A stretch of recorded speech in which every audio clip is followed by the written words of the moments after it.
आज की कहानी बड़ी ही ज्ञानवर्धक है, बड़ी ही मोटिवेशनल है।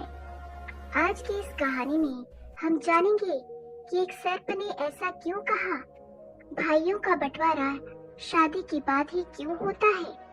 तो चलिए आज की कहानी की शुरुआत करते हैं। किसी राज्य के जंगलों में एक पहाड़ी पर नाग और नागिन रहा करती थी। दोनों के बीच बड़ा ही गहरा प्रेम था। एक दिन की बात है, नाग और नागिन एक पहाड़ी पर बैठे हुए थे। नागिन कहने लगी, स्वामी, आज मेरे मन में दो प्रश्न हैं। आप दोनों प्रश्नों का उत्तर बता करके मेरे मन को संतुष्ट करने की कृपा करें। वही नाग कहता है, हे प्रिय, तुम अपने दोनों प्रश्न बताओ। मैं तुम्हें तुम्हारे दोनों प्रश्नों के उत्तर दे करके तुम्हें संतुष्ट करने का पूरा प्रयास करूंगा। वही नागिन कहती है, स्वामी, मेरा पहला प्रश्न है कि शादी के बाद ही भाइयों के बीच में बंटवारा क्यों होता है। मेरा दूसरा प्रश्न है, शादी के बाद भाई को बहन क्यों बुरी लगने लगती है। तभी नाग कहता है कि हे प्रिय, तुम्हारे दोनों ही प्रश्न बहुत ही महत्वपूर्ण हैं। अतः मैं तुम्हें तुम्हारे दोनों प्रश्नों के उत्तर एक छोटी सी कहानी के माध्यम से दूंगा। इसीलिए मैं जब तक कहानी सुनाऊं, तुम कहानी को पूरे मन से सुनना, क्योंकि आधी अधूरी कहानी सुनने से हमेशा आधा अधूरा ही ज्ञान प्राप्त होता है, जो जीवन में कभी काम नहीं आता। वही नागिन कहती है, हे स्वामी, ठीक है, आप कहानी शुरू करें। आप जब तक कहानी सुनाएंगे, मैं कहानी को पूरे मन से सुनूंगी।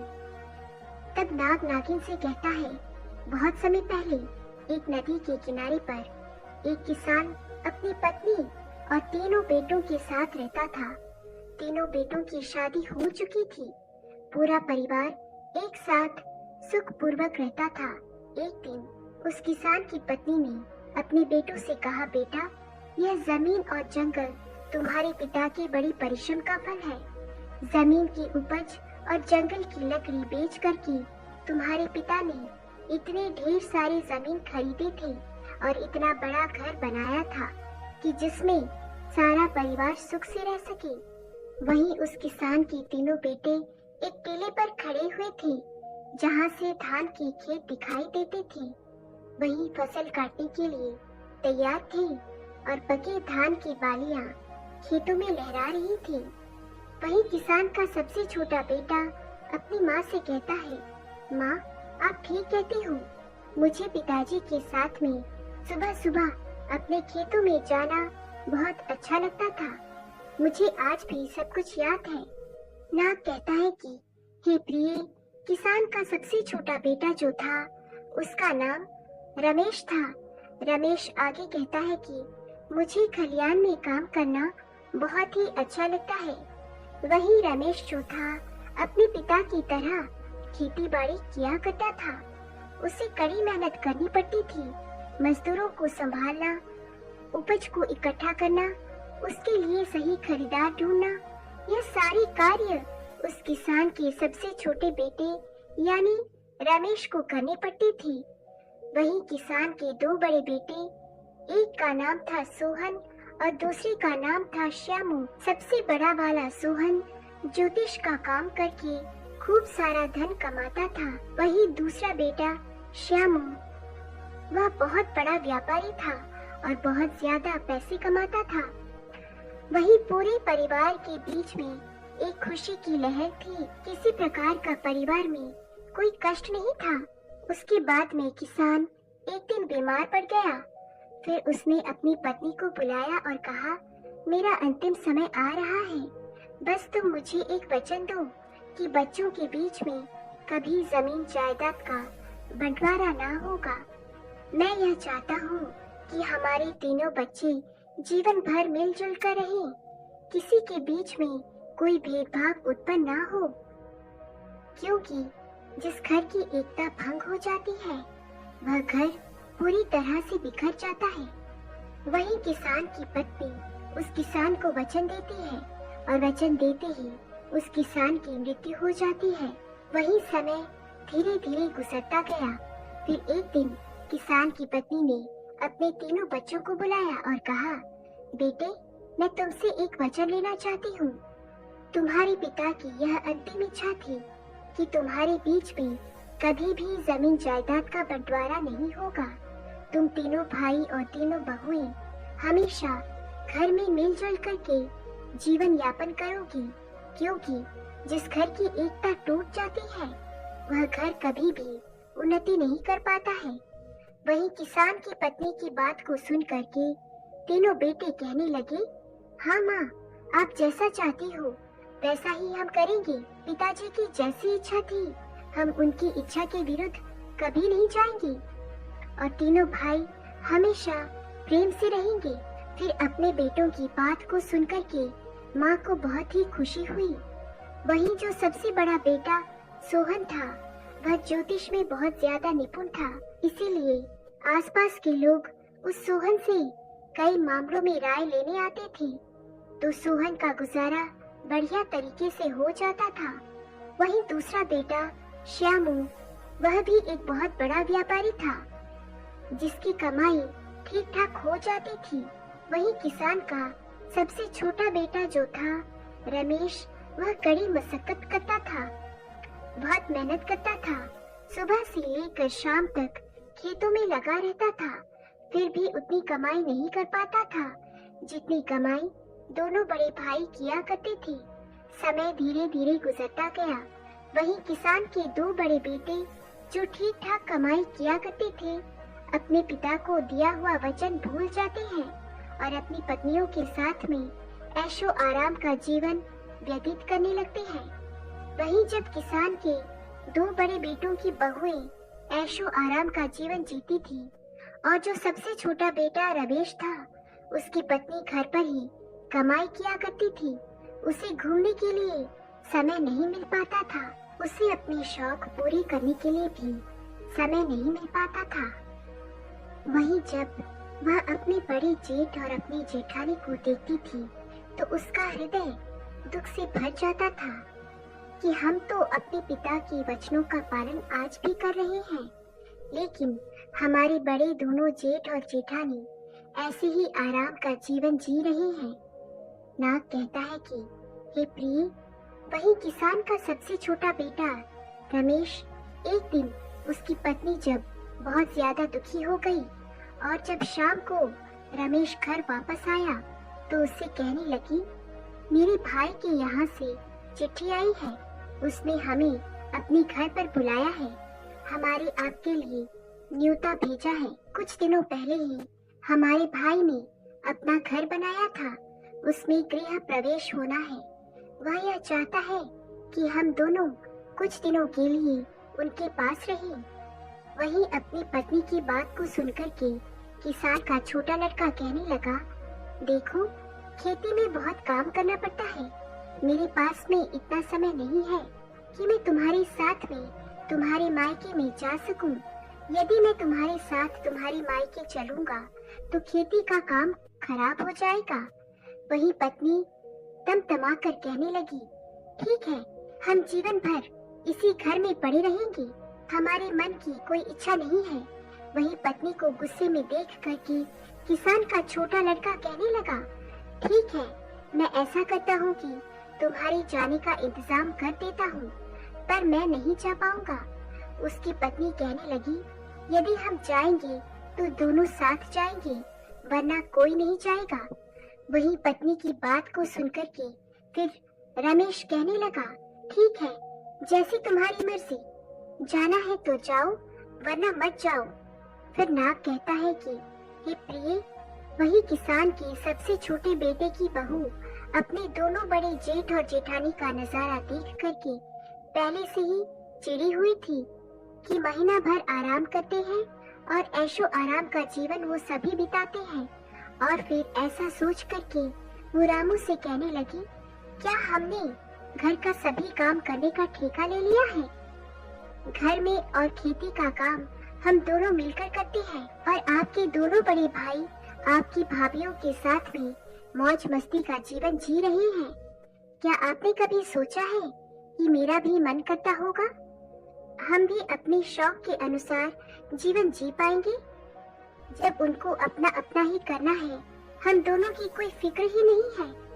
वह तो दोनों बाहर रह करके मौज मस्ती का जीवन जी रहे हैं और हम दोनों को घर का और खेती का सारा कार्य करना पड़ता है। वह तो अपनी पत्नियों के साथ में चारों ओर घूमने के लिए चले जाते हैं और मैं हमेशा इस घर में ही पड़ी रहती हूँ। आप बताओ, क्या यह अन्याय नहीं है? नाग कहता है कि हे प्रिय, फिर तो अपनी पत्नी की बात को सुनकर रमेश की नींद खुल गई और फिर उसकी पत्नी आगे कहने लगी, अब तुम मेरी एक बात सुनो, जायदाद के बंटवारे की बात चलाइए ताकि हम लोग अलग रह सकें। यदि हम अलग रहेंगे तो हमको भी अपने घूमने के लिए कुछ समय मिलेगा। फिर इस प्रकार अपनी पत्नी की बात को सुनकर के रमेश को लगा कि उसकी पत्नी सही कह रही है। मेरा काम मेरे भाई के काम से ज्यादा महत्वपूर्ण है।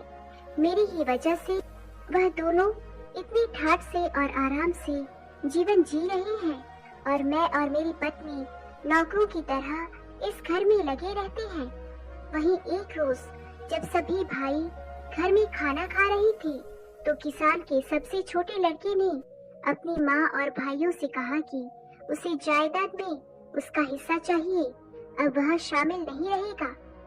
वही अपने सबसे छोटे बेटे की बात को सुनकर के माँ को बड़ा धक्का लगा और उसने कहा, तुम्हारे पिता चाहते थे कि तुम सब मिलजुल कर एक होकर रहो। वही सबसे छोटा बेटा कहने लगा, माँ मैं अब शामिल नहीं रह सकता हूँ। फिर तो और दोनों भाइयों ने भी हामी भर दी और कहा, ठीक है, जायदाद का बंटवारा हो जाना चाहिए। वही जमीन जायदाद के सभी कागज जिनके आधार पर बंटवारा होना था तैयार किए जाते हैं। वही बंटवारा होने से किसान की पत्नी अपने तीनों बेटों से कहती है कि बंटवारा बाद में होगा। हमारे घर की परंपरा है, कोई भी कार्य करने से पहले सबसे पहले भगवान गणेश के दर्शन अवश्य करने चाहिए। वही अपनी माँ की बात को सुनकर के सभी बेटे तैयार हो जाते हैं तो अपनी माँ की बात मान करके अगले दिन सभी बेटे अपनी पत्नियों और माँ के साथ में यात्रा पर निकल पड़ते हैं। वही मंदिर में दर्शन करने के बाद में जब सभी भाई वापस लौट रहे थे तो उनकी माँ ने कहा, बच्चों मैं बहुत थक गई हूँ और मुझे बहुत तेज भूख लग रही है। आप सभी भी भूखे होंगे और बहुओं को भी भूख लग रही होगी। चलो एक काम करते हैं, किसी अच्छे से स्थान पर बैठ करके कुछ खाना पीना कर लेते हैं। वही गांव के बाहर ही एक पुराना मंदिर था और पास में ही खाने की दुकान थी। वही जब सभी परिवार खाना खाने की तैयारी कर रहे थे तो माँ ने कहा, बेटा हम लोग खाना खाने के लिए जा रहे हैं, मगर रुपयों की थैली तो मैं कहीं भूल आई हूँ। अब यहाँ से घर तक जाने के लिए हमें काफी पैसे चाहिए और यहाँ खाना खाने के लिए भी हमें पैसे चाहिए। यदि हमारे पास पैसे नहीं होंगे तो ना तो हम घर पहुँच पाएंगे और ना ही हमारा पेट भर पाएगा। अब तो एक ही उपाय है, मैं इन बहुओं के साथ में इसी मंदिर में रुकती हूँ। तुम तीनों भाई एक काम करो, किसी गांव में जाकर के कोई काम ढूंढ लो और तीनों अलग अलग अपना काम करो। तुम जो कुछ भी कमा कर लाओगे उन्हीं पैसों से हम कुछ न कुछ खा पाएंगे और यहाँ से जा पाएंगे। तीनों बेटों ने अपनी माँ की राय मान ली और तीनों भाई अलग अलग दिशाओं में पैसे कमाने के लिए निकल पड़े। चलते चलते किसान का छोटा बेटा रमेश जब वह कुछ आगे पहुंचा तो एक स्थान पर पहुंच गया जहां पर किसी गंभीर विषय की बात आपस में कुछ लोग कर रहे थे। तब रमेश ने पूछा, आप लोग क्यों उदास हैं और क्या बात कर रहे हैं? क्या मैं आपकी कुछ मदद कर सकता हूँ? वही रास्ते में वह खड़े लोग कहने लगे कि जमीन के इस हिस्से में सदा ही पानी जमा रहता है और हम इसमें कुछ भी नहीं उगा पाते हैं और फिर भी हमें राजा को इसका लगान देना पड़ता है। अब हम क्या करें? हमारी समझ में कुछ नहीं आ रहा। वहीं उन लोगों की बात को सुनकर के किसान का सबसे छोटा बेटा रमेश कहने लगा, अगर मैं आपको धान उगाने की तरकीब बताऊं तो मुझे क्या इनाम मिलेगा? वहीं वह राहगीर कहने लगे, यदि तुम हमें इस जगह पर धान उगाने की तरकीब बताओगे तो हम तुम्हें चांदी की 200 मुद्राएं भेंट करेंगे।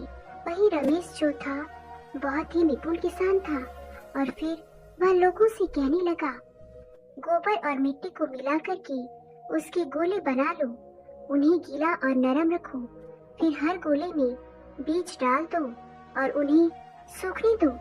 गांव वाले बहुत ध्यान से रामू की बात सुन रहे थे।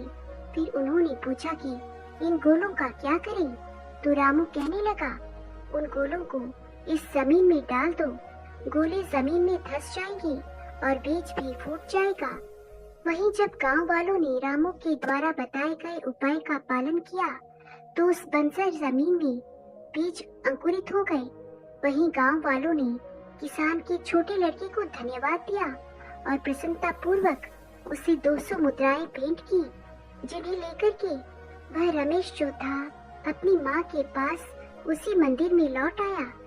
इधर चलते चलते किसान का दूसरा बेटा जो था श्यामू, वह भी घूमते घूमते एक ऐसे स्थान पर पहुंच गया जहां पर उसने पेड़ के नीचे बैठे हुए एक व्यक्ति को देखा जो काफी दुखी लग रहा था। वहीं श्यामू ने पूछा, आपको किस बात की चिंता है? आप उदास दिखते हो, क्या मैं आपकी कुछ मदद कर सकता हूँ? तो वह राहगीर कहने लगा कि हम 4 भाई हैं।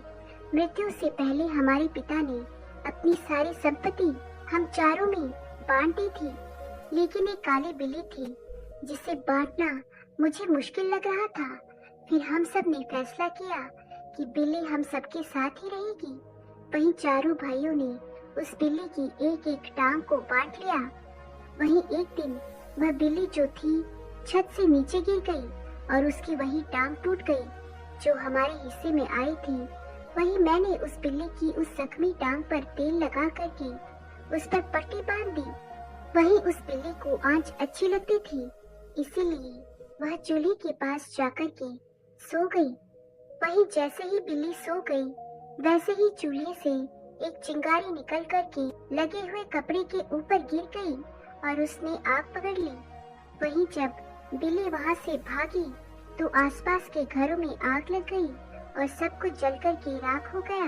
वहीं पर पड़ोसियों ने सारा दोष मेरे सर पर मत दिया कि बिल्ली की जिस टांग में आग लगी है वह टांग मेरे हिस्से में थी।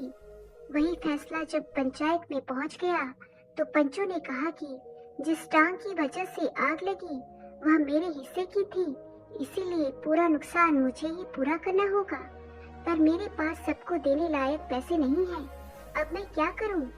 इसीलिए बड़े ही चिंता में बैठा हुआ हूं। वहीं उस व्यक्ति की बात को सुनकर के किसान के दूसरे बेटे श्यामू ने कहा, तुम चिंता मत करो, यदि मैं तुम्हारी समस्या का समाधान कर दूंगा तो तुम मुझे क्या दोगे? वह आगे कहने लगा, यदि तुम मेरी समस्या का समाधान कर दोगे तो मैं तुम्हें सोने के 400 सिक्के दूंगा। वही शर्त मंजूर हो जाने के बाद में वह किसान का लड़का कहने लगा, ठीक है, तुम जाओ और अपने पड़ोसियों और गांव के बड़े बूढ़ों को जमा करो, मैं तुम्हें शीघ्र ही मिलता हूँ। वही किसान के बेटे की बात को सुनकर के वो राहगीर जो था अपने गांव के सभी व्यक्ति को बुला लाया और वहाँ पर भीड़ जमा हो गई। वही सबकी बात सुनने के बाद में किसान का बेटा श्यामू कहने लगा कि यह सच है कि सारा नुकसान बिल्ली ने किया है, और यह भी सच है कि जो टांग इसके हिस्से में थी वह टांग जख्मी थी और उस पर तेल की पट्टी बंधी हुई थी। और यह भी सच है जो आप लोग सभी जानते हैं कि बिल्ली के भागने की वजह से ही सब घरों में आग लगी है। मगर एक बात आपने नहीं सोची कि बिल्ली कभी भी जख्मी टांग पर नहीं भाग सकती। जो बिल्ली की टांग टूट चुकी थी वह तो किसी काम की नहीं थी। बिल्ली केवल अपनी सही 3 टांगों से भागी थी, जिसकी वजह से चारों ओर आग लगी। अब आप ही बताओ, बिल्ली की टूटी हुई टांग का दोष है कि जो टांगे सही थी उनका दोष है? वहीं श्यामू की बुद्धि ने सब गांव वालों को अचंभे में डाल दिया और सभी ने हामी में अपना सर हिलाया। वही फैसला हुआ कि 3 टांगे जो सही थी उनके मालिक ही हर्जाना भरेंगे। फिर तो जख्मी टांग का मालिक बहुत ही खुश हुआ और वादे के मुताबिक उसने श्यामू को सोने की 400 मुद्राएं भेंट की। वही किसान का दूसरा बेटा भी 400 सोने के सिक्के लेकर के अपनी माँ के पास में मंदिर में लौट आया। वही किसान का सबसे बड़ा बेटा, जिसका नाम सोहन था, वह भी कमाई